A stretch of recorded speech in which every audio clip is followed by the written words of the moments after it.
Yeah, Jen, I know. It was raining when I got here, but so far it's not. Thank God for that, right? But this is the place where Michigan Jewish Food Festival is taking place. It's the 6th annual. And as you can see right here, Daniel, let's show them real quick. This is where the setup is taking place. And so they've got outdoors and indoors. And to give us the lay of the land, I've got Amit with me over here. Amit, break it down for me. Yes. What can people expect when they come here? Because it's going to open at 11, right? It's going to open at 11, and we have a great rain plan.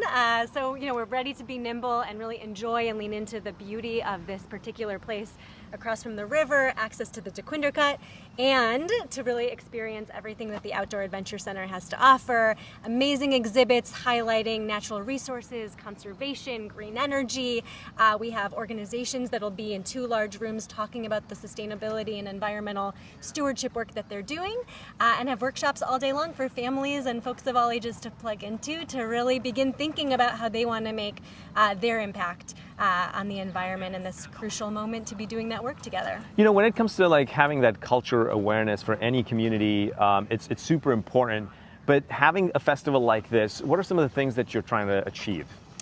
I think that when we reflect on the moment that we're in as a world, you can kind of lean into hopelessness in some ways, or you can choose to be hopeful and to bring joy into environmental education and stewardship and action. And I think this is trying to ask people to be hopeful and to be hopeful together, and to use being inspired to care for one another as sort of the inspiration to care for the earth. Like, we're going to be doing both at the same time. Let's build community as we also make plans to care for the earth and steward the earth this year together. Awesome. I mean, thank you so much for sharing that with us. And Jen, I want to show you this bus right here. It's called the Topsy-Turvy Bus. It is powered by sunlight, vegetable oil, and Torah. And so how does it all work? Well, I'm going to go right inside the bus. Danny, come follow me. And we're going to meet Anita over here, who is, we're going to wait for it, Anita, who is also an author, I'm going to come this side, of the Topsy-Turvy Bus. So how is this bus even possible? Well, it's possible because there are some really, really creative people that are willing to think outside the box. And their big goal in providing this type of environment is it's basically a school bus on wheels that actually works as a classroom. So kids can come on, they can learn about different types of sustainable energy like vegetable oil. So when we tell them that the bus runs on veggie oil that used to cook their fries or their donuts, it's insane. They're like, what?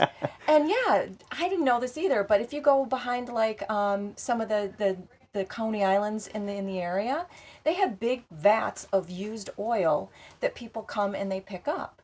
Well, they've allowed Hazon to come, and there's like a siphon that they stick right into a giant bin, and the oil then goes into the tank and actually just powers the bus. Well, I can't wait for people to come down here and actually see this bus in action. So Jen, once again, it starts at 11, the food festival, all the way to 4. People need to come down here. In the next 30 minutes, we're going to be talking about what else people can do at the festival. For now, it's back to you.